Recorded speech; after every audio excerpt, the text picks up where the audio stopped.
All right, what's up? What's up? What's up, y'all?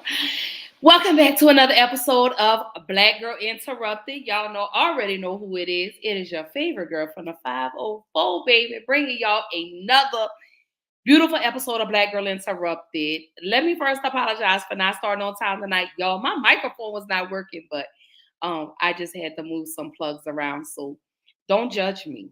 Anyway, happy Wednesday. It is hump day, y'all. We are halfway through the week. We have made it. Finally. But hell, I can't wait for Friday. Let me know when Friday get here. I don't care about Thursday. I'm ready for Friday. Okay, yes, I know we getting close, but I'm ready for it to get down to the nitty gritty. But anyway, y'all, welcome back to another episode of Black Girl Interrupted. Of course, you're tuned in with your favorite girl from New Orleans, bringing y'all another great episode. As y'all do know, May is Mental Health Awareness Month, so I am continuing on the conversation with mental health. So tonight, we are talking about anxiety. Mm. A lot of us experience that. And a lot of people don't know how to deal with that. A lot of people don't know how to handle it. And then in a lot of cases, a lot of people go misdiagnosed. Um, but I'm also like bringing in Wellness Wednesday. Of course, today is Wednesday, so y'all know I'm gonna always do something wellness related. So I'm just gonna go ahead and keep the conversation going on tonight. Again, tonight, anxiety. I just need to relax. That's it. And y'all already know before I even start my show, I always have to do a mental health check-in. Anyone that's new to the show, anyone that's just tuning in tonight for the first time, even my regular viewers that tune in, you guys already know how my shows start. I always do a mental health check-in, not because it's Mental Health Awareness Month, but simply because the suicide rates are increasing. People are being misdiagnosed. People are not being properly diagnosed. People are not able to seek the help that they need. So it's imperative that I do this, especially pertaining to the Black community. Um, Let me try not to get emotional as I say this because they always feel like Black people are strong. They feel like we're resilient, that we can withstand everything. And that's not true. We break, we fall down, we go through things, we have crisis, but where's the help? Where are the resources that are available for us? Where are the therapists that look like us that we could possibly relate to? And I don't want, and before anybody starts saying, oh, well, you're being raped, no. Let me say this. I'm not saying a different race of a therapist can't help, but for me, I need someone that can relate to my struggle. Again, please don't take this as I'm being racist or I'm saying white therapists or Hispanic or Asian can't assist. I'm pretty sure that you can, but me personally, would prefer someone that looks more like me that could really truly relate to what I'm going through. Um, because it's different. So before I even get started into tonight's show, y'all always know I always play something encouraging, something uplifting, something empowering. So let's jump into the mental health check-in. Y'all drop in the comments. Let me know how you're feeling. Today is Wednesday. It is Wellness Wednesday. Um, I want to know what kind of day you've had. I want to know how your weekend was. What do you look forward to the weekend? What happened to you today? What happened yesterday? Because I want to help to push you over that hump. Mm. Y'all know that this mental health is I'm so passionate about this. And I go as hard as I do with regards to mental health in the Black community because I am a Black woman who deals with depression and anxiety. And I want people to know that it's okay to not be okay all the time. I want Black men and Black women to know that therapy is a beautiful thing. It can be a beautiful thing if you allow it to be. So yes, do I advocate for therapy? Absolutely. Um, I also advocate for faith and prayer, but sometimes prayer is just not always enough.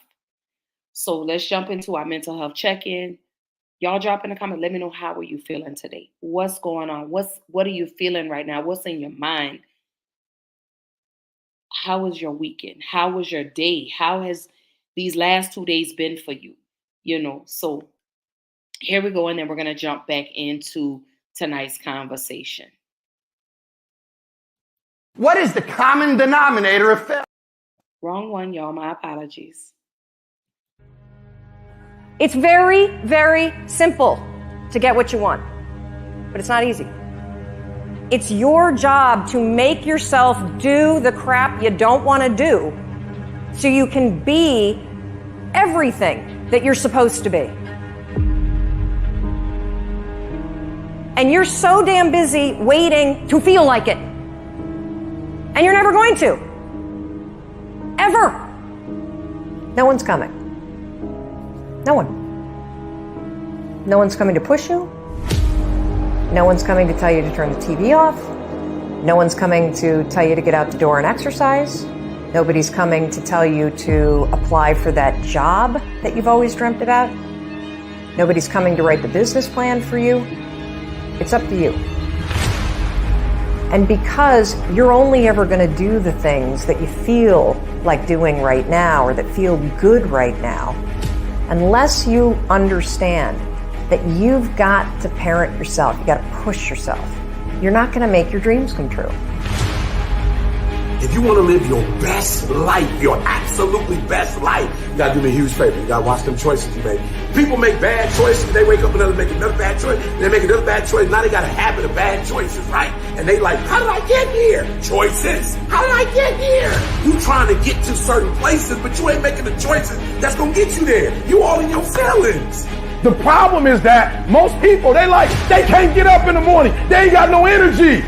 They don't got the energy to keep up with me. I'm like, boo, ain't nothing wrong with you. You just ain't got the stamina. You just ain't got the energy. You can't smart everything. You can't outthink everything. Some stuff is just, you gotta be powerful. It's just some stuff that you gotta have stamina for. And you just too slow. It just take you too long.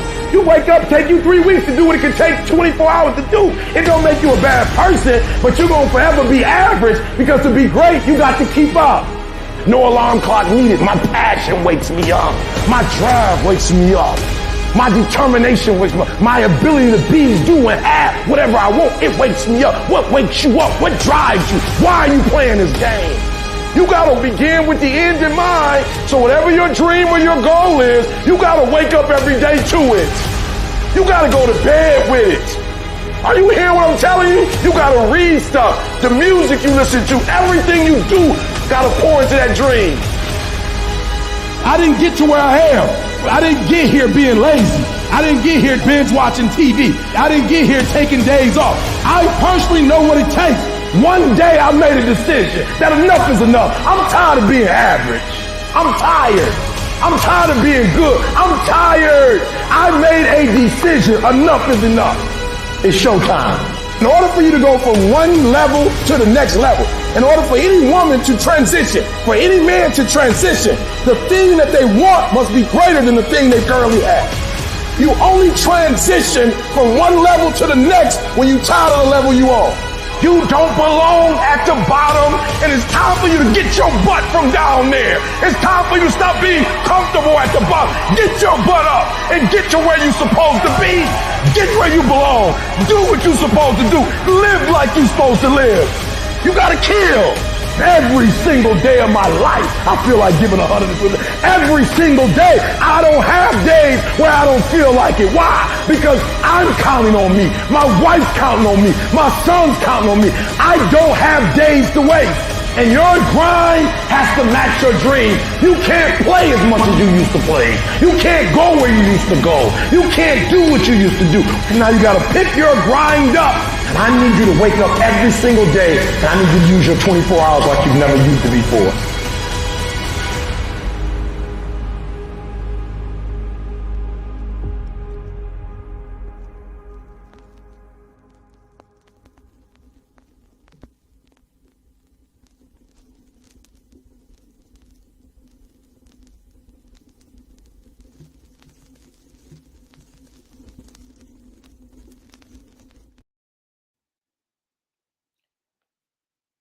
Sometimes I have to take a deep breath after these motivational videos because I always feel like when I pick these videos, I'm like, is that for me?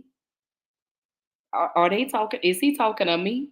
Like, so I really try to pick videos that I know can encourage and inspire somebody that is sitting in the dark, someone that's sitting alone, someone that feels like they can't do it.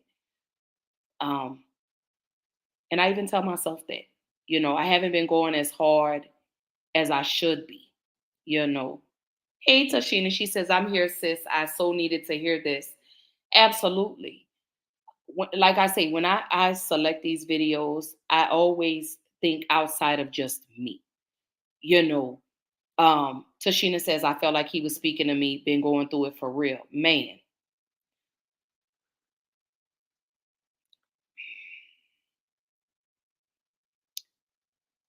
tonight is not even about me. Tonight is about y'all. Tonight I was supposed to be talking about anxiety, but you know what? We're going to talk about it, but it's Wednesday. It's Wellness Wednesday. And I need everyone that is tuned in. I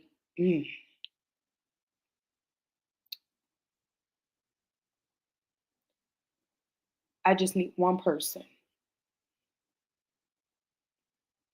I need you to go stand in the mirror. And I just need you to tell yourself how proud you are of yourself.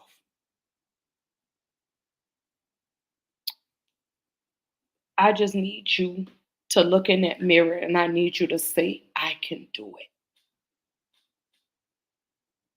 I need you to know and believe that God got you.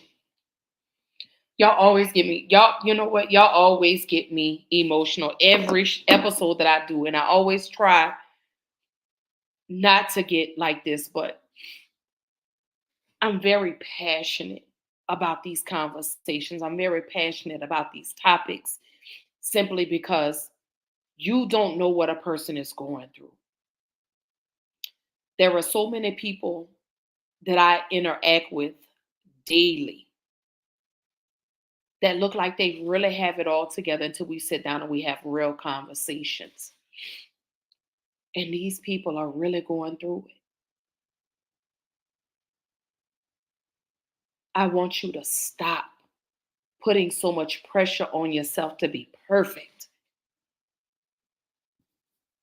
I just want you to understand that every day that you get up, you give it your all. And if you didn't make it today, you have tomorrow. I want people to know and understand life's. But it's about how do we get through it? How do we overcome these obstacles that we encounter? Because God always says the weapons will form, but he never said that they will prosper. So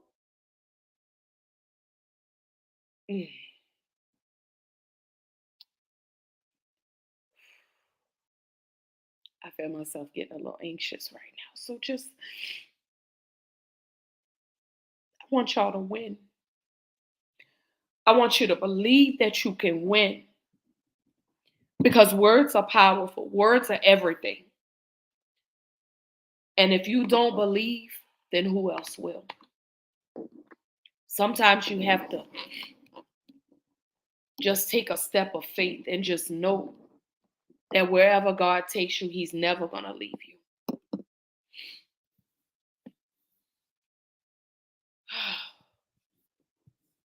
Oh, y'all just, this is why I do what I do. This is why I have these shows. This is why we have these conversations. This is why I encourage people to take a step back and reset, Take some time for yourself. Set those boundaries. You don't owe anybody any explanation of why you disappear. If it's for the greater good of your mental health, baby, let me tell you something. Go do it. Who cares about what everybody says? Who cares that people say, oh, you acting funny? People don't know what you're going through. And a lot of times, people don't care what you're going through as long as you aren't bringing. Let me rephrase that. People don't care what you're going through at all. And people pretend. You know, you get a lot of people that say, oh, girl, it's this, this, this. And then they have a way of turning the conversation about themselves. And that was one of the things that I had to learn as I went on my journey is, you know, if a friend calls or reaches out and says, hey, Ash, I need to talk, I have to learn not to make the conversation about me. I have to learn how to listen and be the shoulder that people need. You understand what I'm saying? Because lives. People are standing in the middle of their storm and y'all don't even know it. And they laughing and joking and playing with you and then go home and they crying. Life is really lifing for a lot of people right now. So I do ask that people be kind to people. You understand? Be gentle. Because you don't know if this person is a drink away, a bullet away, a pill away, a drive away from ending everything. I understand life, and life gets in the way. I get it. I so understand. But I say all of that to say is be kind to people. Reach out to people. Just, hey, I'm thinking about you. And let them know I love you. You don't know if you could very well be saving a person's life just by that text. So I ask everyone, please be kind. I look at the mental illness rates that are increasing in the Black community. We have to take care of one another. We have to stick close to one another. We have to love on one another. You understand? This is what we have to do. Mental illness is at an all-time high. Suicide rates are increasing in the Black community. Hey, sis, my sis Jewel and tuned in. I love you. Happy Wednesday. It is Wellness Wednesday tonight. We are talking about anxiety, but y'all know whenever I do my mental health check-ins, y'all know I have to take time to pour into y'all. Because again, Black Girl Interrupted is not just about me. It's about these beautiful Black men and these beautiful Black women that don't have safe spaces. Black Girl Interrupted is a space where we could come in, we laugh, we joke, we cry, we cuss, we get angry, but we all do it out of love and respect. So this is why I get up and this is why I do this every week. This is why I do what I do. Again, like, you know, I don't do this because I'm trying to be fake. I don't care about all of that. As long as I've helped somebody or I've brought something into somebody's life, I've done exactly what God has told me to do. So this is about y'all. So tonight, again, is Wednesday. Tonight, we're discussing anxiety. I just need to relax. I just need you to relax. That's all I need you to do.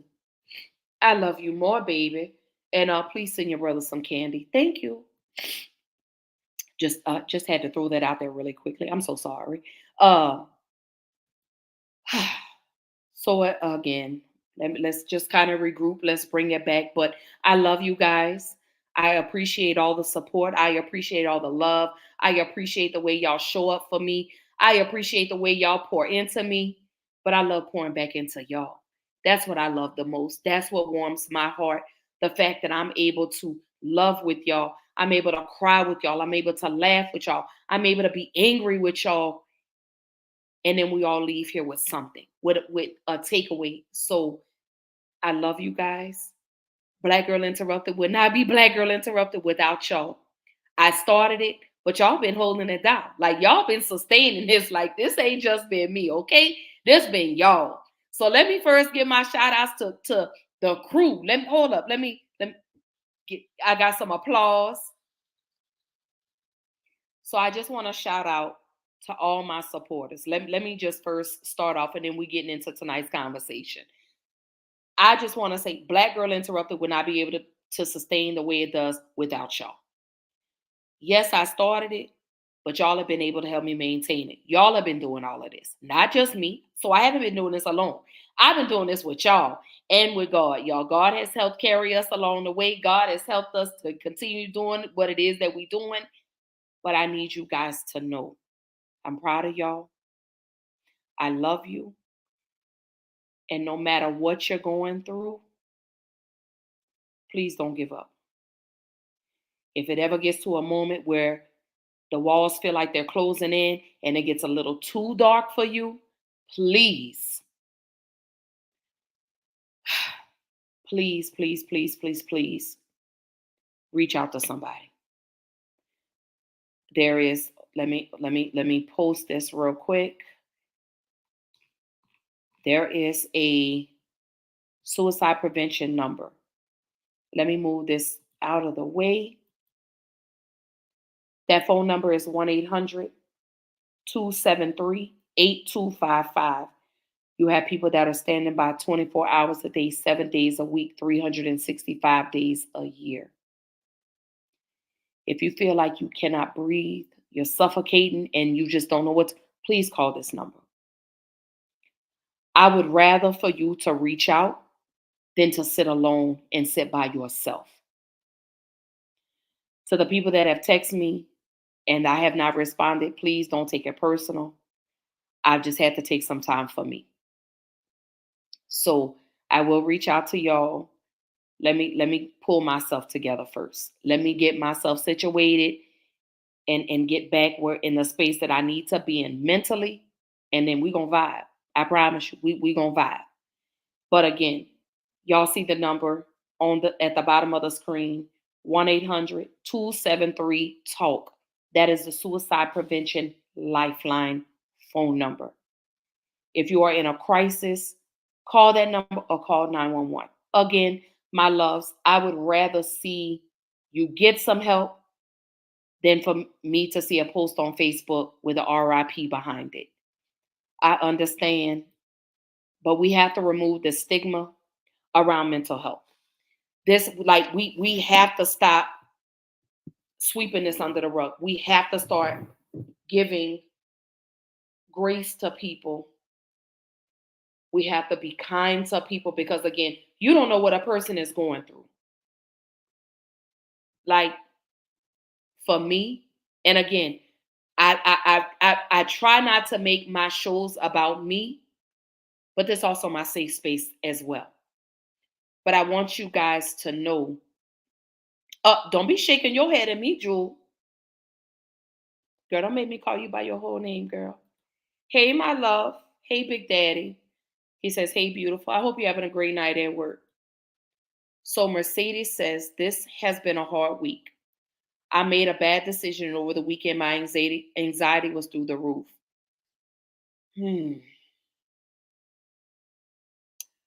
She says, but no one could ever tell. I found myself like David, and God showed me my punishment. I stepped back, looked, and prayed because it could be a lot worse. I'm thankful for this platform to find a place to be at peace and let go. This is why I do what I do. Because I understand what it's like to be severely depressed and you're trying to balance your anxiety at the same time. I know. I've been there. So Mercedes, I want to say this to you. You never give up. If you ever feel yourself drowning, or you feel like you're standing in that tunnel and the light seems close, but yet it's so far away, please reach out to me. Please call somebody. Because I would rather you reach out to somebody than for me to see a post saying RIP to Mercedes. Because we do have a tendency to allow those dark spaces to become our safe space. And the worst place you could be, an idle mind is the worst thing to have. The worst place to be in is in a dark space, because then you're alone. And your mind starts to wonder.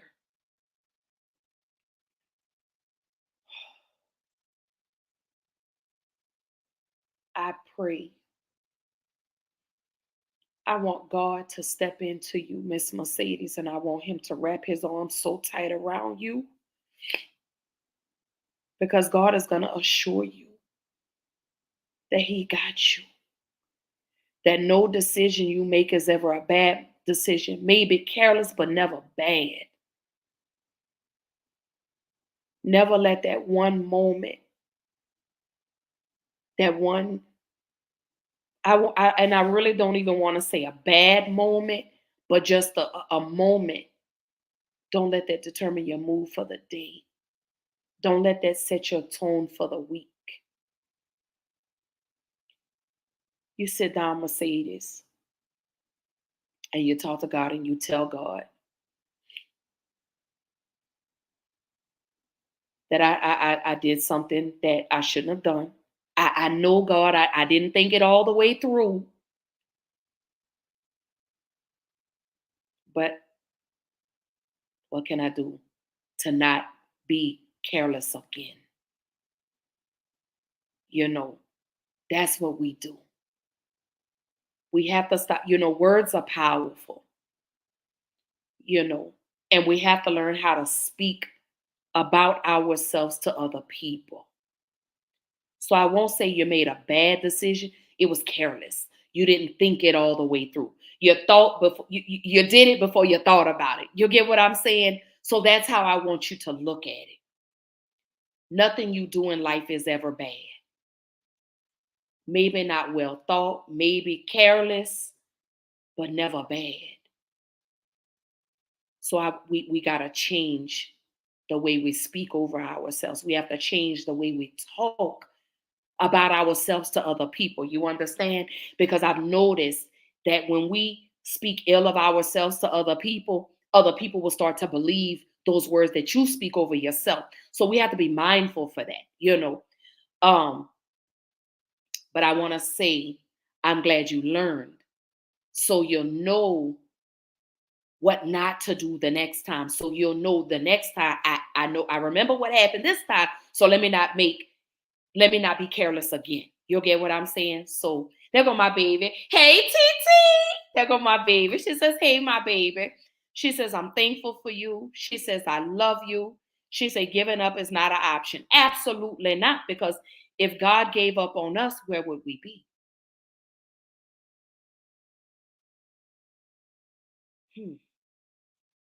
God never gives up on us. God always, no matter how many, let me say this. No matter how many times we make careless decisions, oh my goodness. And then Mercedes said it. She said careless, I would say. There you go. So Mercedes, Tisha says, more life, your greater days are still ahead. And she gives you the kissy emojis. So no matter how many careless mistakes we made, no matter how many decisions that we don't think all the way through, God never takes his hands off of us. You understand? He always steps in when he feels like we're about to spiral out of control. Sometimes his protection is your protection. You understand? Sometimes God will stop things from happening. And then we're like, well, God, why did you? That was for your own protection. See, God sees things and hears things that we don't always see or hear. You understand? So God says, I'm going to prevent this from happening to you. But then sometimes God will let you fall down to let you know, I tried to tell you and you didn't listen to me. You tried to do it all on your own. And now look what happened. So God never takes his hands off of us. He never takes his he never takes his foot off our necks. But you always have to remember, he always does it on his time, never on ours. You understand? So I say this to you, Mercedes. You just know what to do better next time. That's all. You made a careless decision. That's all you did. You're not the first and you won't be the last. And that won't be the first careless mistake you make, but just know God is a forgiving God. You understand? God will always step in and wrap his arm around you. And yes, he may chastise you a little bit and say, "Nah, I told you not to go and do that, but you did it anyway." So I had to let you learn from that. And then he'll pick you up and he'll put you back on the right path. Because when God sees you veering off, he'll do some things to put you right back. And a lot of us sit and we question and we say, "Well, God, why do you keep doing this?" Because apparently, like I say, God sees and hears things that we don't always hear or get to see. You understand? God has a way of revealing things to us at the most inopportune times. When we're sitting up here and we're waiting and we're like, "Okay, God, so why didn't I get this job? Or God, why didn't this come through for you?" Because God didn't feel like that was the right fit for you. So God will block some things for you. And I said this last week. Regardless of what God removes, he always replaces. You understand? Regardless of what he subtracts, he always adds. And it's always 10 times greater than what he took away from you. So I had to understand that. So I'm pouring that back into y'all. I'm letting you know that regardless of how many times God takes away, he's going to multiply it times 10. And it's going to be bigger and better than what you feel like you lost. Because when he takes things, we're like, "God, why did you take this from me? Why did you do this to me? What did I do? I deserve that." God didn't feel like you deserve that. You understand? So God said, "I'm going to take this away from you until I feel like something that is worthy of you. Then I'll give it to you." You understand? So he sees these things. And I thank God for that. I praise him for that. Every morning when I get up, I get up, I wash my face, brush my teeth, and I do my 5-minute meditation in the bathroom. And I just give God all the praise and all the glory. And I say, "Thank you, God, for waking me up today. Thank you, God, for still allowing me to have a roof over my head, clothes on my back, food on my table, to still be successfully employed." I thank God for that. And I stopped being angry and upset about what he was taking from me. You get what I'm saying? Because again, in the midst of what he subtracts, you find purpose in that.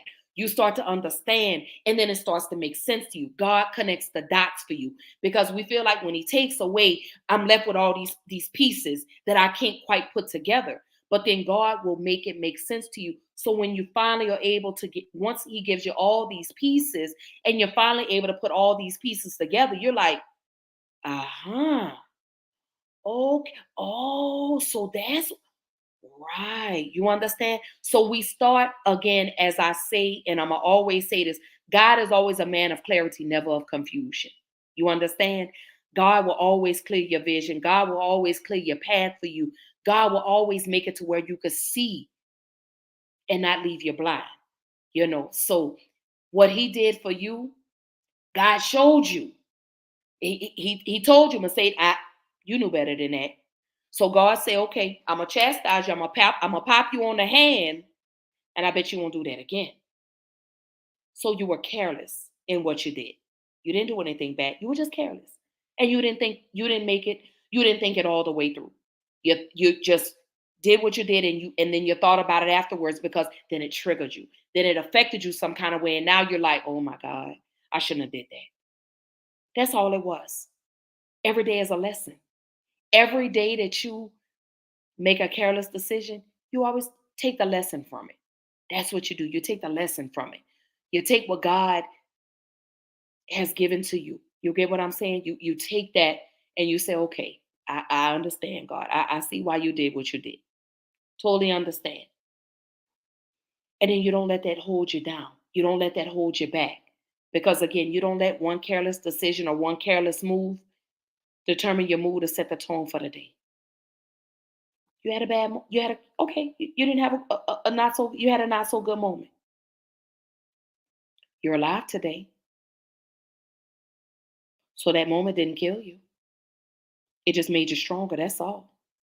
It just gave you the strength and the courage that's been in you the whole entire time. You just couldn't see. But now you can.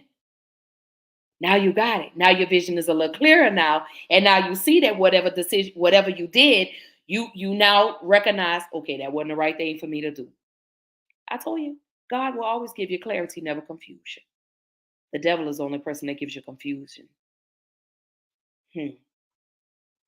So Mercedes says right. Tisha says divine protection, and she says tenfold. I'm telling you, baby, God gonna always show up and show out. And let me tell you, wherever he shows up, he's gonna always show out. And we gotta remember to give him the praise that he's worthy of. You get what I'm saying? Because a lot of us wouldn't be where we are without him. A lot of these lessons and things that we continue to go through, that's God. That's God that wants to do that for you. That's God that wants to pick you up and make you whole again. He wants to fill in those little spaces. That's what he does. So again, y'all, to the new people that are just now tuning in, y'all, welcome back to another episode of Black Girl Interrupted. Tonight, I was just, like I say, May is Mental Health Awareness Month. So tonight we are talking about anxiety. But anyone that is new to the show, anyone that knows, I always do a mental health check-in before I start my show. Again, it's imperative that I do that because you never know what a person is going through. You don't know what a person is feeling in this moment. You don't know what a person was feeling yesterday. You don't know how a person was feeling last week. And they need an outlet for it. And here we are on Black Girl Interrupted. That's what we're doing. So tonight, we are talking about anxiety. I just need to relax. I can't count the number of times that I have had anxiety attacks. Too many times to count. So some people say, well, what is anxiety? What is it? So what it is, anxiety can be overwhelming and it can make it difficult to concentrate on anything else. So anxiety, what is it? It's the sweating, the racing heart or heart palpitations. It's the nervousness. It's your mind is going 1,000 miles a minute and you just can't get it to slow down. How many of y'all have experienced that? Me. If you've experienced anxiety, let me know. Drop in the comments. But we're going to dig a little deeper. What is anxiety? Here we go. There is so much power in learning the vocabulary around mental health conditions. When we're able to name and describe what we're feeling and experiencing, it empowers us to be able to honor our mental health journey. We've all felt anxious before, but what really is anxiety? Anxiety is when you're experiencing intense fear or worry about something that may not actually happen. If you're experiencing symptoms of anxiety, it's important to know the difference between situational anxiety and clinical anxiety. Anxiety becomes a disorder when it's irrational, excessive, and begins to interfere with a person's ability to function in daily life. For example, speaking in front of a group of people can make us feel anxious, but it can also motivate us to prepare and practice so that we feel confident. Driving in heavy traffic can also make us anxious, but it can also help keep us alert and cautious so that we can avoid accidents. Entering social situations for the first time, like a party, can also make us anxious, but it can also motivate us to bring a friend or make a friend so that we feel more confident in that environment. While these may be examples of situational anxiety, when feelings of intense fear and distress prevent us from doing daily activities, an anxiety disorder may be the cause. People can experience one or more of the following symptoms, which can either be emotional or physical, or both. Emotional symptoms can include feelings of apprehension or dread, feeling tense or jumpy, restlessness or irritability, anticipating the worst, or fear of danger. Physical symptoms can include upset stomach, pounding or racing heart and shortness of breath, sweating, tremors and twitches, headaches, fatigue, and insomnia. Different anxiety disorders include generalized anxiety disorder, or GAD, social anxiety disorder, panic disorder, and phobias. Some common assumptions about anxiety that I would love to dispel are that people with anxiety don't have any type of social life, are unable to carry out social relationships or any type of social calendar. Absolutely not true. You can live a whole and healthy and happy life dealing with anxiety. Anxiety is treatable, and each anxiety disorder can have its own treatment plan. Common types of treatment can include psychotherapy like cognitive behavioral therapy, medications, and stress and relaxation techniques. What works for one person may not work for another person, so it's important to be patient with yourself and to find what works best for you. It's extremely important to know and to uphold what our boundaries are when dealing with anxiety. For example, if you need to cancel plans because your anxiety is high that day, or you need to take a walk or a breather, or to walk away from a tough conversation, being able to say that and not feeling bad for doing so is extremely important. For me, when I'm feeling anxious and want to feel grounded, I love to stop and do a deep breathing exercise. Just close my eyes, block everything out, breathe in, hold it for a bit, and breathe out. Now I'm back to earth. To learn more, visit nami.org/anxiety. And remember, you are not alone. I'm anxious now, and you can't even tell. Laughter is good medicine for anxiety. Oh my God. Let me tell y'all. Oh, anxiety is not always bad. I suffer from social anxiety. Would y'all believe that? Seriously. As talkative as I am. And y'all, let me say this. And maybe this is because I don't know. Maybe I got like this after my father passed away. Maybe COVID had me. I don't know, but I just get anxious if I have to interact with too many people.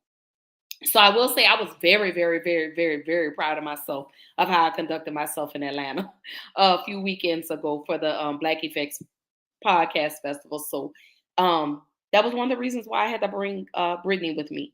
Was because I didn't know if I was going to be able to do that by myself alone. I was going to bring Big Daddy with me, but Big Daddy was moving here and I knew he wasn't going to have the funds to go. So I took Brittany with me and it turned out to be a phenomenal weekend. You never would have known. But how many of y'all suffer from anxiety or have experienced what anxiety is? Again, it could be shortness of breath, like the nervousness. It could be the heart palpitations or the racing heart. It could be the sweating. You could be irritable. Anxiety can affect your sleep. And I can only speak from experience the way anxiety has done me because I am on Citalopram, I'm on Buspirone, and I take Lunesta because I have insomnia real bad because of my anxiety, because my mind is racing 1,000 miles a minute and my body wants to go to sleep. But my mind's like, no, we want to play. And my body's like, no, I'm tired. Let's go to bed. But then my mind is like, I'm up. And my body's like, no, I'm gonna go to bed. I'm tired. So it's almost like a tug of war between my brain and my body. But I'm learning new things to try to slow and calm my mind down. So for anxiety, again, anxiety can be very overwhelming and it can make it difficult to concentrate on anything else. And going back to what Mercedes was saying, she said the careless decision that she made this weekend, it triggered her. So Mercedes, let me ask you, if you're still tuned in, what about it triggered your anxiety? And I don't want you to go into specifics, but what about the situation triggered your anxiety and set off your depression? Because a lot of people don't understand anxiety and depression really kind of go hand in hand. I'm not saying you can't have anxiety alone or you can't be depressed alone, but sometimes, and just from my experience, I was diagnosed with both. I was, as they say, clinically depressed and clinically anxious, or had clinical anxiety. So if you're still tuned in, what about it? What about the decision you made triggered that?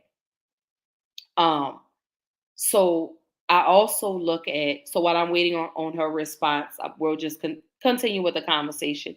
So again, anxiety, it can be very overwhelming, especially if you don't know how to handle it, if you don't know how to control it. Because yes, anxiety is treatable. It's just a matter of being able to calm your mind and calm your body.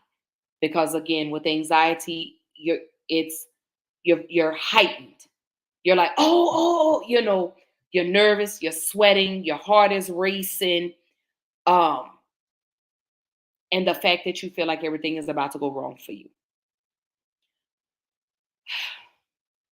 I can remember when I was first diagnosed as having anxiety and being clinically depressed.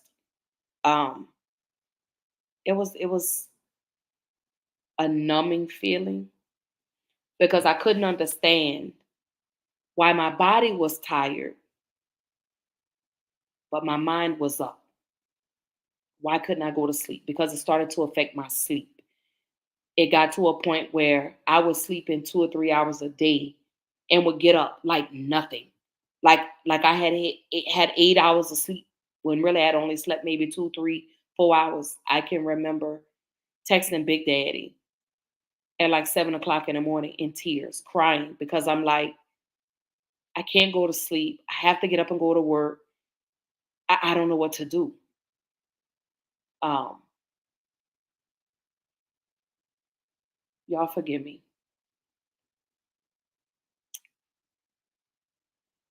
So when I went in to go see my doctor, he said, Miss Pitts, what's going on? I said, oh, nothing, I'm fine. And he said, no, Miss Pitts, you don't look like yourself. And finally I said, I don't sleep. I can't sleep. I'm up all hours of the day, all hours of the night. I'm sleeping 2, 3, maybe 4 hours, and I'm up. Like I've had 8, 9 hours worth of sleep. I said, I get real anxious. I get real nervous. My heart races. I start sweating. He said, that's anxiety. And it was in that moment, I had to address a lot of things that I had going on in my life that was triggering my anxiety. It was the loss of my father. I hadn't dealt with that. Then my niece being murdered, and then my godmother passing away. So it was just, everything was just going, and I'm taking everything in. I'm trying to balance all of this. I'm trying to keep my depression under control. I'm mending a relationship with my children, trying to hold on to my job, just everything. Then I had turned around, I had the hysterectomy and then the 2 complications. So it set me for a tailspin. Until finally one day I said, you know what, I need something. So yes, I'm on 3 medications, one for my anxiety, one for my depression, and one for my insomnia. And baby, when I tell y'all, oh, I be out of the loop, y'all. I be so loopy, but I push through. I'm so loopy. So Mercedes says, it had me feeling bad for what the outcome of my decision could be. I was overthinking all of the worst possible scenarios, which triggered my depression. Oh, girl, if you are not speaking my language and speaking, and that's what anxiety is. We tend to overthink and we feel like all the worst scenarios. Oh, I could fall down. I could bump my toe. I could bump my head. We start thinking all of that. And then we get sad. So that's why I say depression and anxiety really kind of go hand in hand with one another. So again, I left this comment up here simply because, again, I want people to know anxiety can be overwhelming. And it makes it very difficult to concentrate on anything else because you're so focused on this one thing. Because you're like, I just feel like if I do this, this is what's going to happen. When all the while, it's not going to even turn out the way we've imagined it to be. We've created all these scenarios. If that's the easiest word for me to say, is we've created these worst case scenarios instead of thinking it's going to be all right. We already going expecting the worst. And it's ironic that you say that, Miss Mercedes, because Big Daddy just told me that the other day. He's like, when you wake up and you log into work, he said, you already going to work, already feeling like you're going to have a bad day or you're going to have bad calls. That's my anxiety.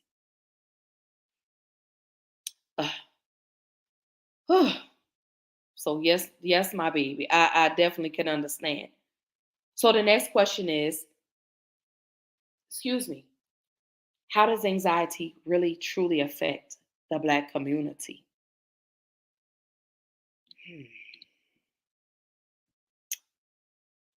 So when you look at the African American community, Black Americans face several additional risk factors for anxiety, including racial trauma.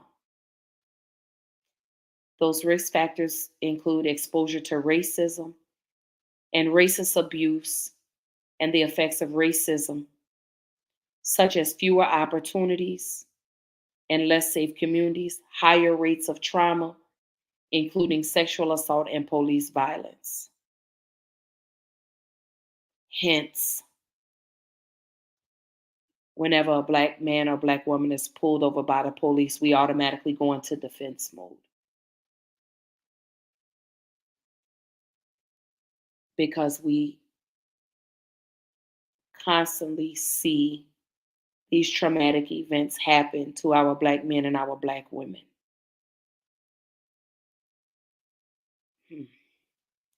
Let me take a deep breath on that one.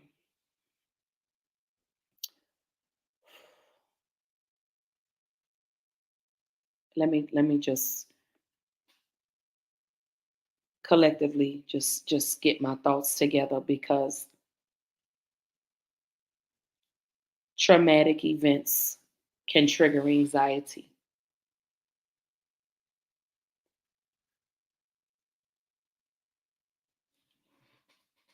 These are these conversations that I say we have to have, because it could be a childhood trauma. You could be a victim of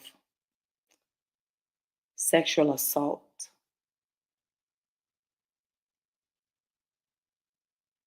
And when you see or hear about women or children or men being violated, that could be a trigger for you.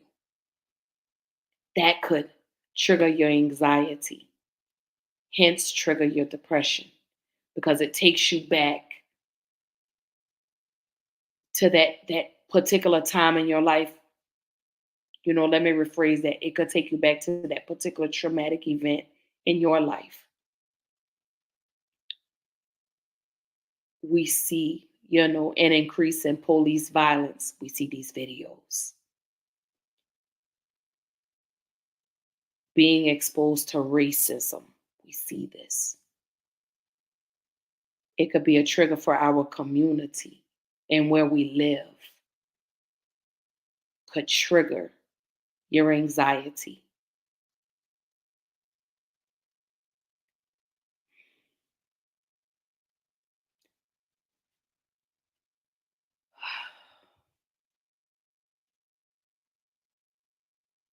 I just need to breathe for just a moment, just a second, because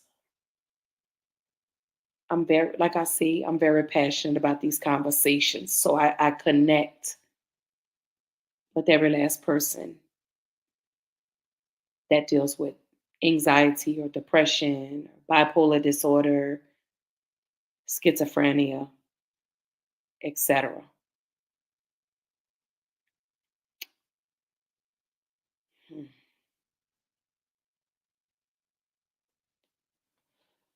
Let me bring it back a little bit, but y'all, welcome back. Excuse me. I do see the views are going up. Welcome for the new people that are tuning in. Y'all, welcome to Black Girl Interrupted podcast. I'm your favorite host and creator of Black Girl Interrupted podcast, your favorite girl from the 504, bringing y'all another beautiful episode on Black Girl Interrupted tonight. As we continue for the month of May, mental health awareness. Tonight we are discussing anxiety. I just need you to relax.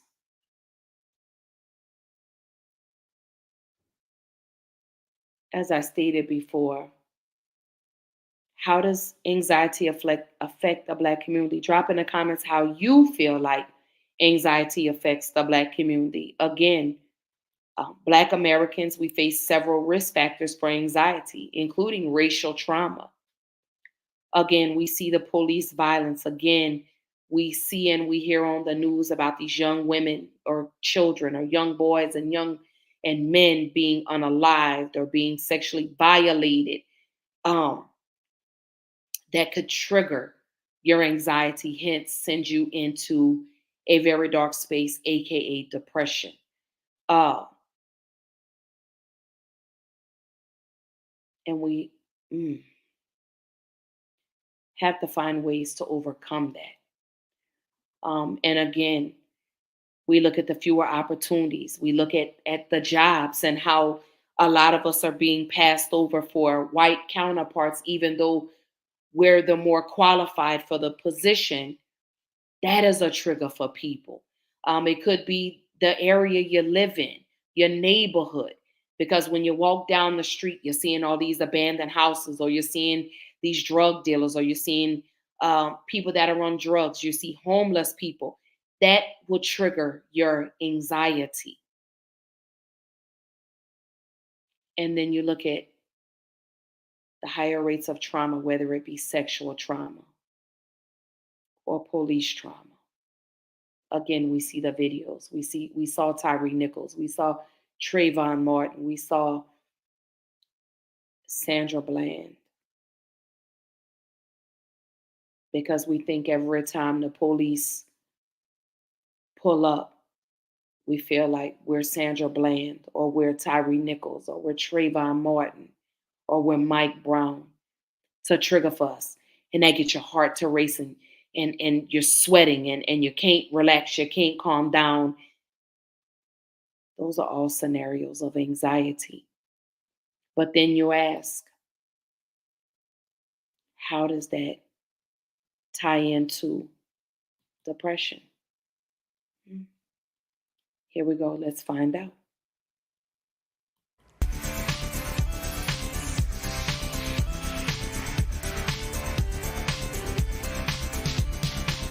Hey, good morning, and welcome to Philly Live. I'm your host, Anya Lachelle. Happy Tuesday. NBC 10 has teamed up with the Independence Blue Cross for an initiative focused on your mental health. It's called Know Your Mind, and will help you recognize the signs and symptoms of depression and anxiety. And as we know, representation certainly matters. So the key to unlocking and erasing the mental health stigma that impacts the Black community all starts with having a conversation. Take a look. Generations of feeling battered, broken, and misunderstood.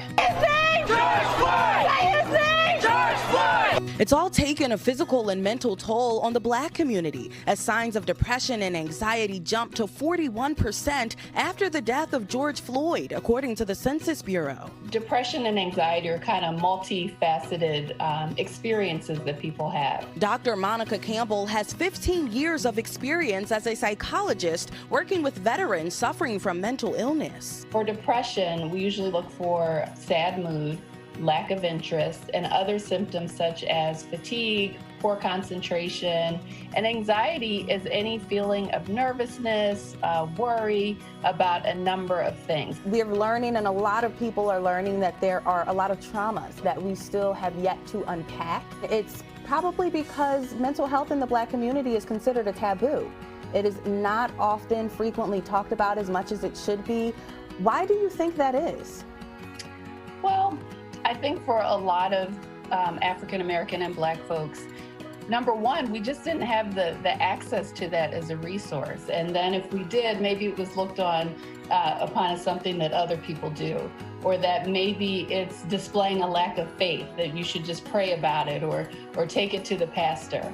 How do we normalize talking about accessing those tools in the Black community? So I think, it's an interesting time. We do have more celebrities who are talking more about their mental health. Those celebrities include Taraji P. Henson, who founded the Boris Lawrence Henson Foundation to expand access to therapists in the Black community, and former NFL wide receiver Brandon Marshall, who co-founded Project 375 to spread awareness after being diagnosed with borderline personality disorder. So I think as we have more celebrities discussing it, people are just more open about it. And we also need more therapists of color.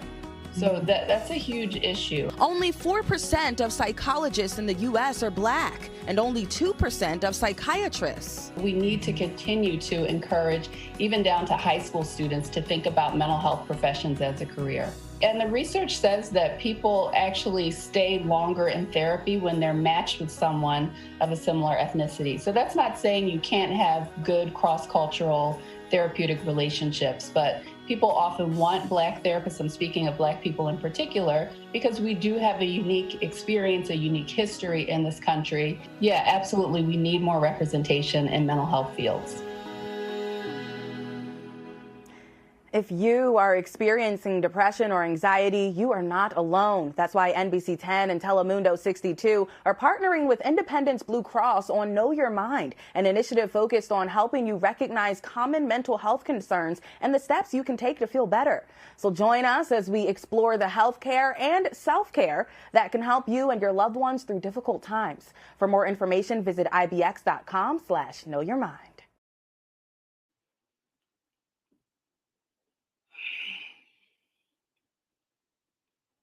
Y'all know I have to just take moments in between.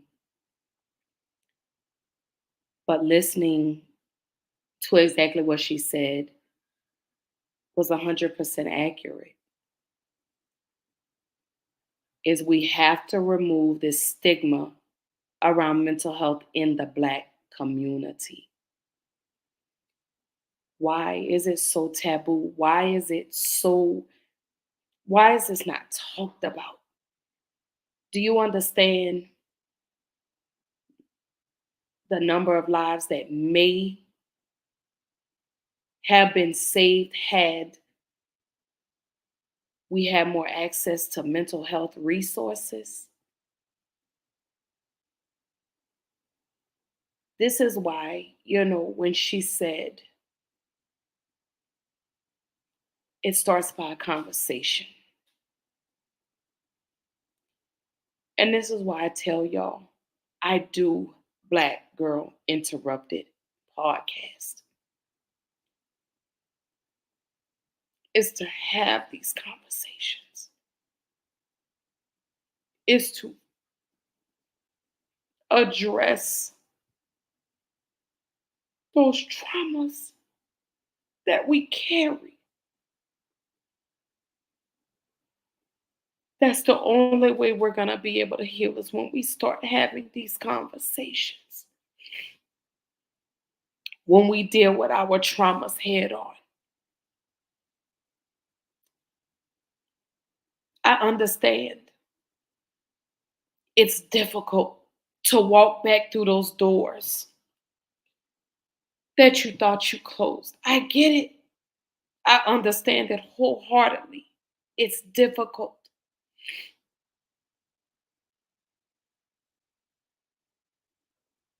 But it's easier to let go than it is to hold on. This is why I push and I address the things that go on in the Black community. No, I'm not the spokesperson for the Black community, but I do represent the Black community because I'm a Black woman. This is where anxiety and depression stems from, is trauma. The things that we've endured and encountered in our lives. But a lot of y'all are not ready to have those conversations. A lot of y'all, forgive me for saying this, are not ready to heal. And I understand it can be scary to deal with those demons. I get it. I really do. But at what point do you release those demons? At what point do you let that go? At what point do you say, you know what? I want to heal.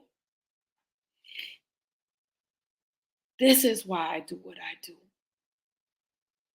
Black Girl Interrupted podcast started because of the very same conversation we're having tonight. Depression and anxiety. I wanted to create a safe space for me. And once my space was safe, I wanted to open it up to others. This is why I do what I do. Because these conversations are warranted in our community. It's up to us to remove the stigma around mental health. And like I say, it's okay to not be okay all the time. But a lot of y'all don't want to hear these conversations. A lot of y'all want to hear drama and gossip and live a facade when really you need to be fixing yourself internally, because you project your traumas onto other people. And I can only speak for me. This is why we have these conversations. This is why I tell y'all, tune in with me, because we having real conversations. We not talking about who slept with who and who cheated on who. We're having real life conversations to help fix and heal the Black community. This is what I do. This is why I do it. My mother used to work in a psych hospital, and I refused therapy then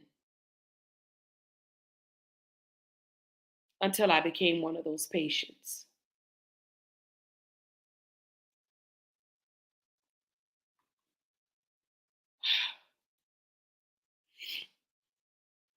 Tashina says, to be honest, to the world, we are not seen as people. Therefore, we don't treat ourselves or ones like us as people.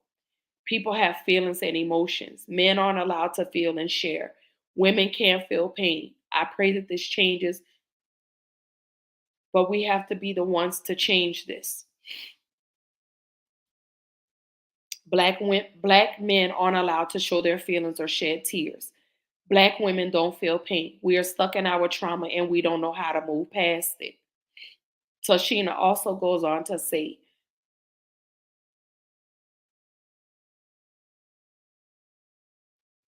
I thank you every day for this podcast, sis. I'm so glad that you take the time to address mental health for not just us Black women, but our Black men as well. We need to talk about this. And this is why I do what I do. This is why I get up here every day, even on the days, I don't even think y'all understand, on the days that I don't have the strength to do it, I get up and I do it. Because in this space, I'm able to be free with y'all. I'm able to release with y'all. And y'all are able to release, be safe and free with me with no judgment. Because I want people to know you're not alone. You're not by yourself. You don't have to go through this by yourself. There's resources out there. There are people out here that can get you to where it is you're trying to go if you just ask for the help. This is why I do this. I don't do this just because.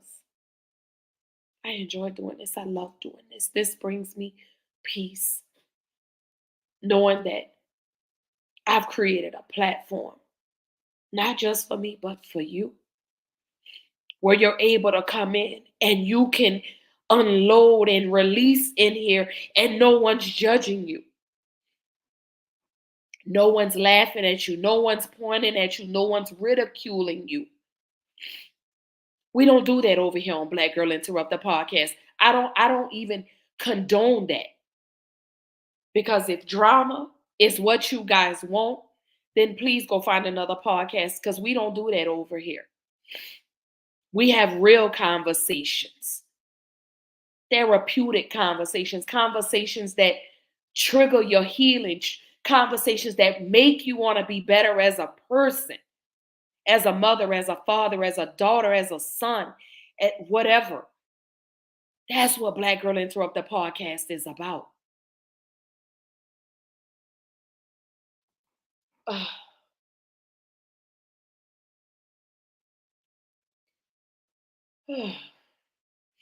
I'm so sorry, y'all.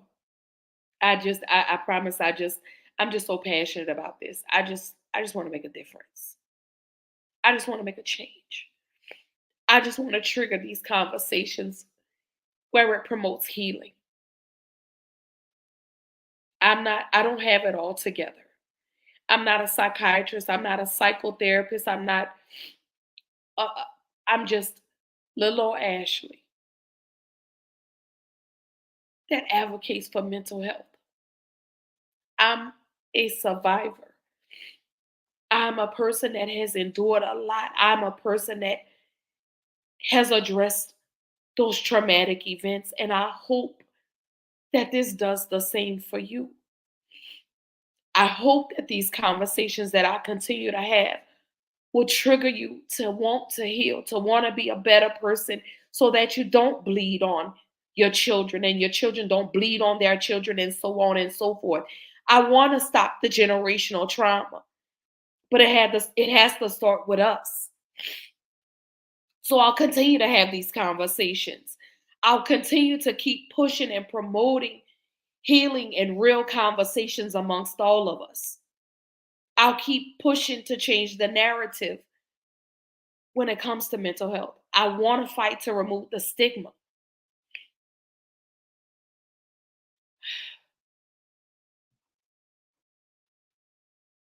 That's all I want to do. I just want to change the world one person at a time. And there you are. So, what are some of the myths about mental health? Drop in the comments and let me know what are some of your myths that you've heard about mental health. Here are a few. I've listed a few. So it says, one myth is anxiety is a choice or a personal problem. That's a myth.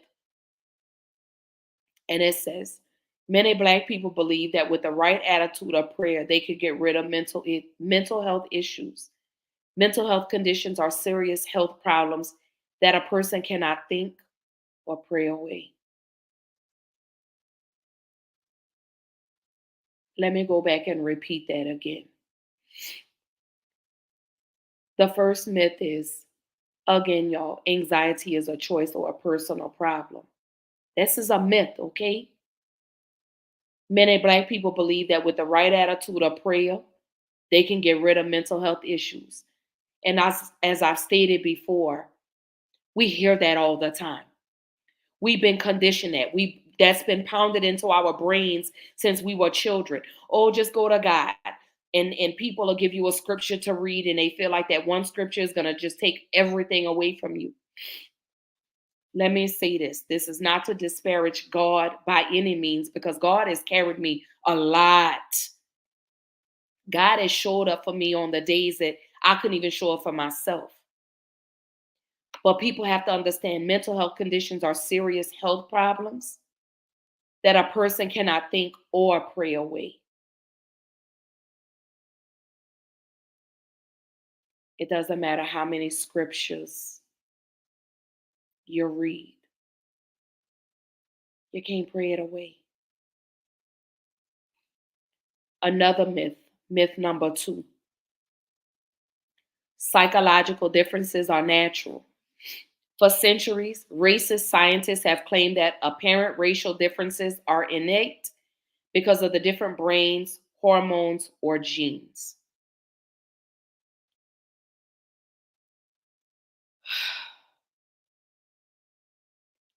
Let me repeat myth number 2. Psychological differences are natural. So in other words, for centuries, racist scientists have claimed that apparent racial differences are innate because of different brains, hormones, or genes. So in other words, they're saying Black men and Black women, we can't have mental health issues. Myth number 3. Race is a cultural construct, not a biological fact. Racial determinism ignores the role of racism and discrimination in Black mental health. False. That's another myth. The last myth that I listed was Black children do not experience mental health problems. That's the myth, okay? They say Black children, they don't experience mental health problems. But the reality of it is children can and do face mental health issues. Among Black children, the problem is especially acute, with suicide rates rising. Let me reiterate that last statement. Among Black children, the problem is especially acute, with suicide rates rising.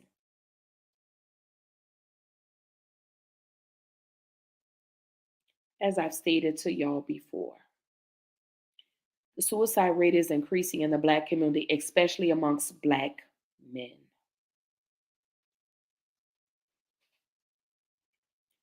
So instead of y'all sitting on platforms where you're going back and forth talking about Black men ain't this or Black women ain't that, we need to have more safe spaces for Black men and Black women and Black children, because again, children can and they do face mental health issues. And amongst Black children, the problem is especially acute, suicide rates rising. I tell y'all this all the time.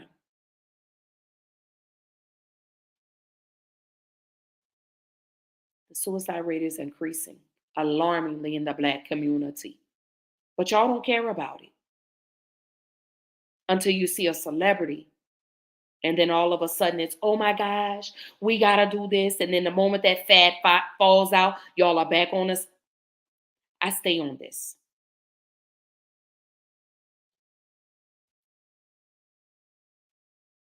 So Tashina says, a myth that she just posted, she says, depression is a white person disease. We are strong and we have our faith. We can't be depressed. That's definitely a myth.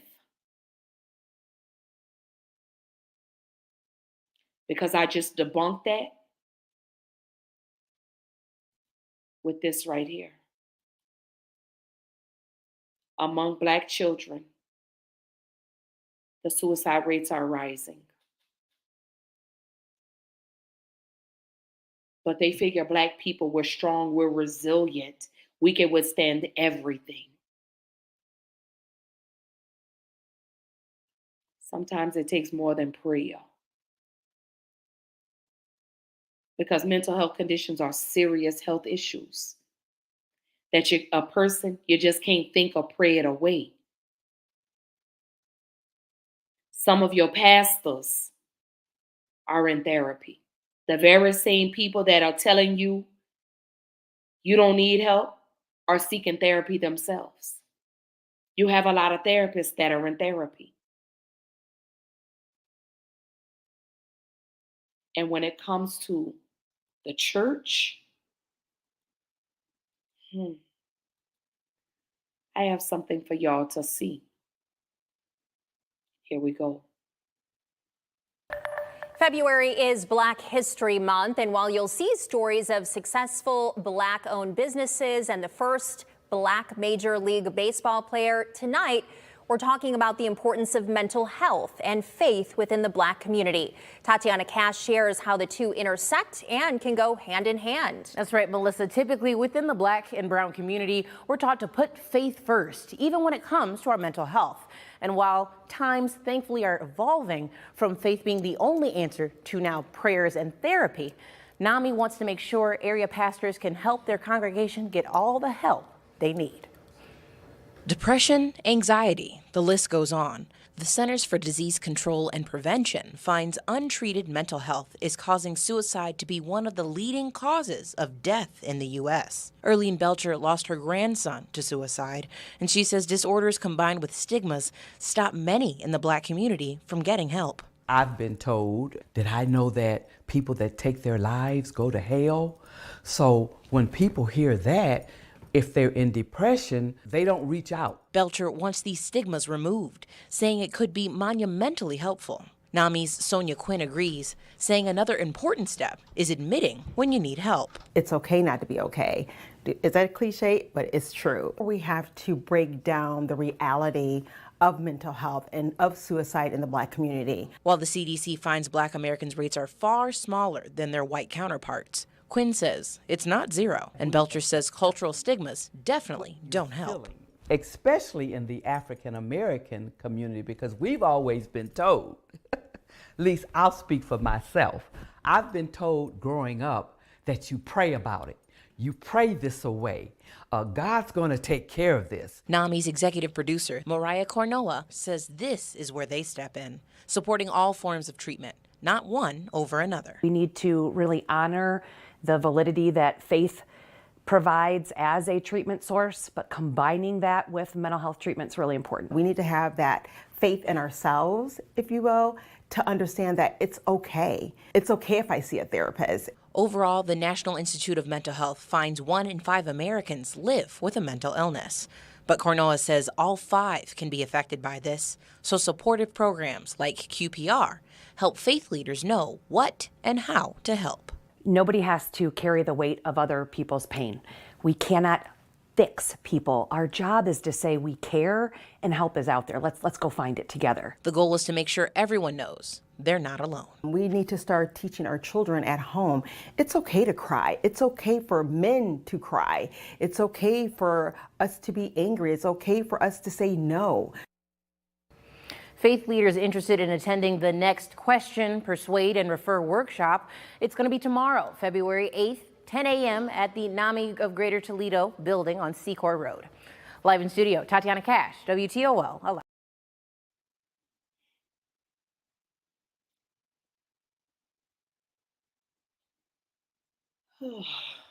That goes back to my previous statement. I never said God wasn't able. Because again, that's what we've been taught. We've been conditioned to believe that only prayer and prayer alone. But as she stated, things have started to evolve to where you combine the therapy with prayer to get you over that hump.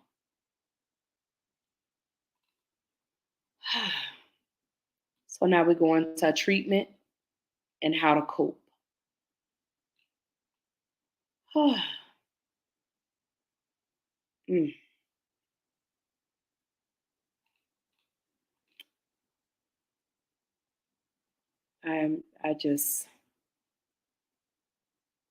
I'm just grateful. I'm just very grateful. So I've listed a few things of treatment and how to cope with your anxiety, depression. The first one, oh, I'm so sorry. Let me jump back. So Tashina says, "Ooh, man," and she says, "Myth number 3 is pure BS." I'm so sorry. I didn't mean to bypass over your comments. But as we go in and we round out as we get ready to end Black Girl Interrupted podcast for the night, I want to offer ways of treatment and how to cope. The first thing is therapy can help a person better to understand their anxiety, identify your triggers, develop coping skills, and gain an outlet for their pain. Techniques that help a person better control their thoughts.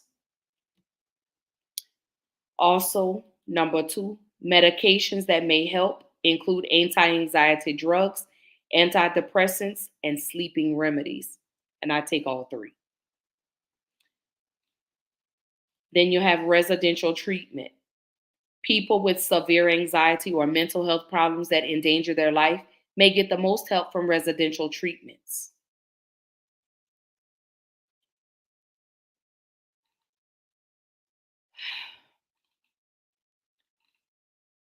For Black Americans, racial trauma is an additional risk factor that can lead to strong symptoms of anxiety.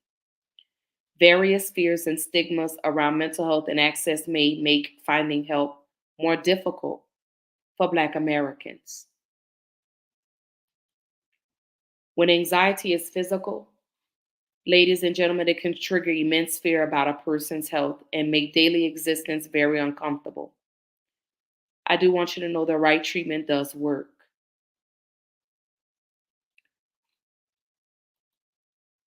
A Black person should find a therapist specializing in Black people with anxiety who understands the role that race and racial trauma can play in this condition. And I will end with this. Treatment can take time, so please choose someone you can trust.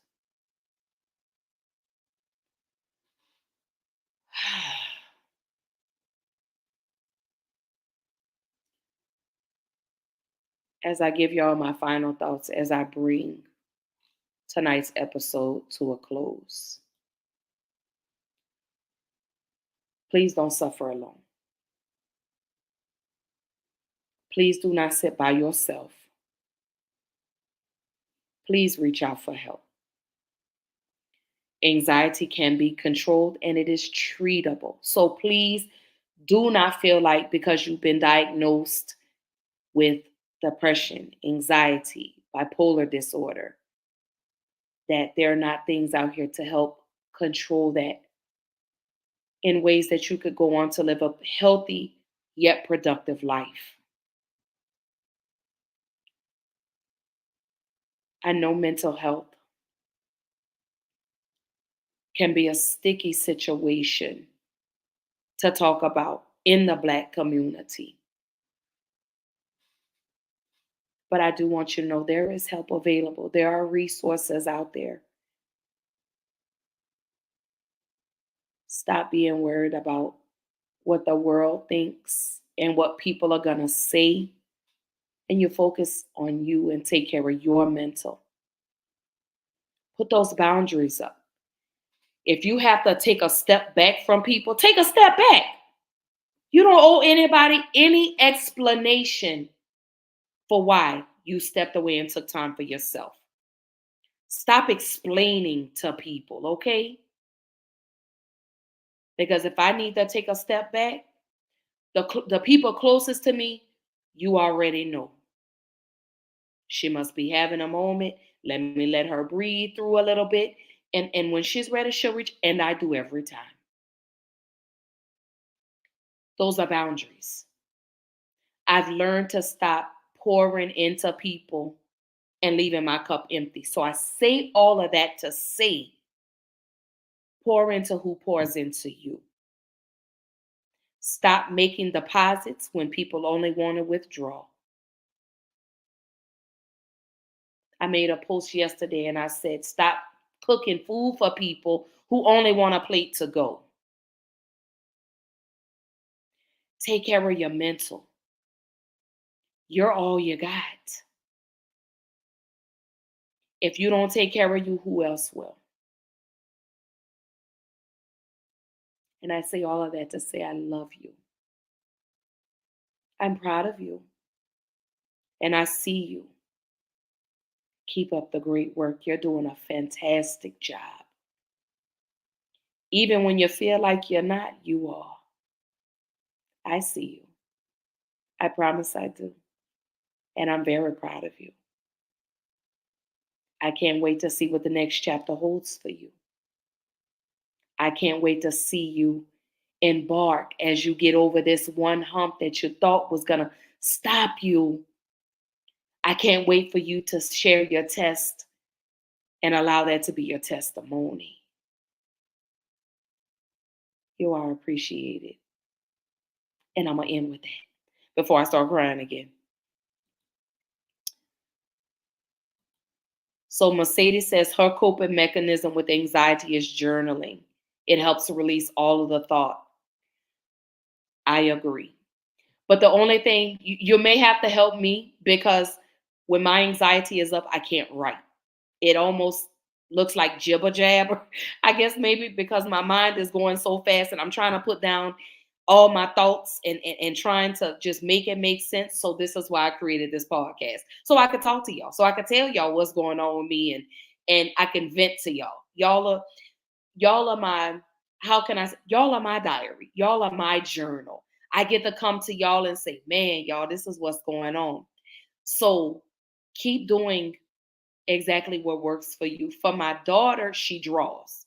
So when her anxiety's up or she feels her depression seeping in, she draws.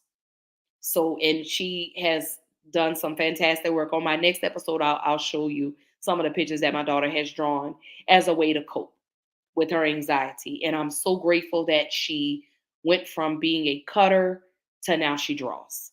And for those that know, y'all know I'm very transparent about everything. Yes, my daughter, she's 21 now, was a cutter at one point. And she was a cutter for 3-4 years. And then finally, we got that under control, and she hasn't cut in maybe 3 years now, 2-3 years now. So very thankful for that. Mercedes, I'm so glad that you found an outlet.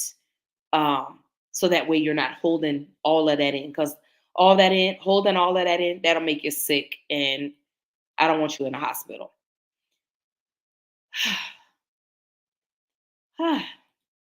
All right. So for the upcoming episode of Black Girl Interrupted, yes, I will be back tomorrow night, Thursday. And tomorrow night is bipolar disorder. Yes. Tomorrow night, we will be discussing bipolar disorder. Again, I will keep the conversation going on about mental health awareness. And tomorrow night, we will be jumping into what is bipolar disorder. Excuse me. Don't forget to like, share, subscribe, and comment. I stream live to Facebook and YouTube every Tuesday, every Thursday, 8:30 p.m. Central Time. Again, I'm switching up the format of how I'm going to start doing my episodes. And I got great feedback on last Thursday's episode, where we just talk about it. So I'm going to start doing that once a month at the end of the month. So the last Thursday of the month will be Let's Talk About It. Again, it does not necessarily have to be with regards to whatever the topic is for the month. It could just be about what's going on in the everyday life. You may want my insight on how do I feel about Robert De Niro. I love that man, by the way, y'all. Just so y'all know, I love Robert De Niro.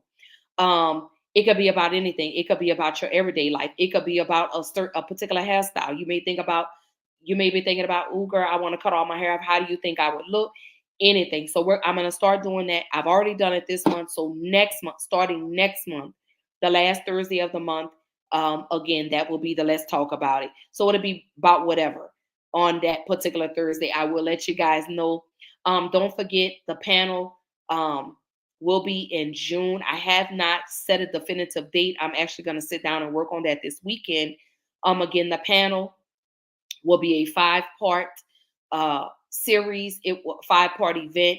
It will be 2 days of women talking. It will be 2 days of the men talking. And then on day 5 will just be us all coming together. Whoever participated in the panel, it will just be all of us coming together and give you takeaways. What did you learn? So again, the first 2 days will be for the women, and we'll just be talking, just regular conversation. And we'll, what is it like being a full-time mom? What is it like trying to be a business owner? Relationship. What do you want in a relationship?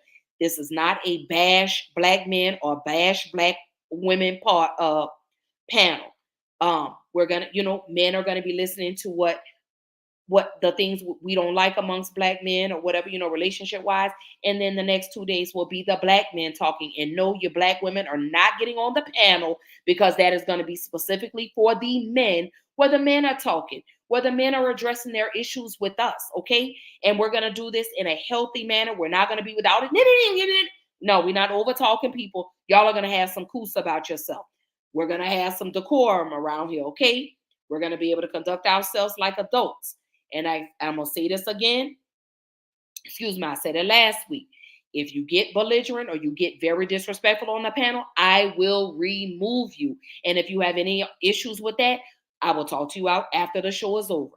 But this is not the platform to get on here and disrespect black men and a panel to disrespect black women. We're going to listen to what the men have to say, and you men are going to listen to what us women have to say. And then at the end of the panel, when we all collectively come back together, we will talk about the takeaways.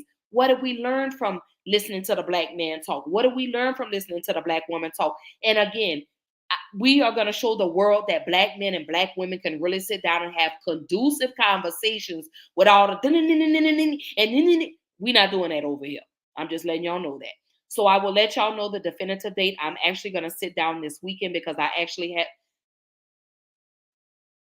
I'll sit down and do it next week. Well, I got to get it done this weekend because y'all, I'm getting the baby prepared for high school. And then next weekend is Memorial Day weekend. So I'm doing stuff with the children next weekend. We're going to Comic Palooza. So I will definitely get all of that done. I will get a definitive date. Again, anyone that is interested in participating in the panel, black men, black women, LGBTQIA plus community, all are welcome, okay? The email is down at the bottom of the screen. It is blackgirlinterruptedpodcast@gmail.com. All lowercase letters, okay? If you are interested in being a participant in this panel that I'm putting together for black men and black women, shoot me an email and let's get it popping, baby. Let's show the world that we know how to conduct ourselves like some adults and not like kids, okay? So on that note, I love you guys. Again, happy Wednesday. I will see you guys tomorrow night. Again, tomorrow night, streaming live, 8:30 p.m. Central Time, 9:30 Eastern Time. I stream live on YouTube as well as Facebook. If you want to catch up on any of the past episodes and you want to see them live, you can always go to Black Girl Interrupted podcast on YouTube. Or if you are a audio listener, type in Black Girl Interrupted, baby. I'm on all streaming platforms. I'm on, Lord have mercy, I'm on Spotify. I'm on iHeart. I'm on Deezer. I'm on Apple. I'm on Google Podcasts. I'm on Amazon. Baby, I'm everywhere, okay? Black Girl Interrupted podcast. And on that note, I love you guys. Happy Wednesday. It is hump day, y'all. We have finally made it. And do this tonight before you lay down. Say a beautiful prayer to yourself. Thank yourself for what you did today. You may not have set out, you may not have accomplished everything you want to accomplish, but congratulate yourself for the small things, okay? Because those small things will help get you to the bigger things. So I love you guys. Again, I hope everyone has a beautiful night, and I will see y'all tomorrow night. Don't forget, 8:30 p.m. Central Time, 9:30 Eastern Time. Holla. I love y'all. Good night.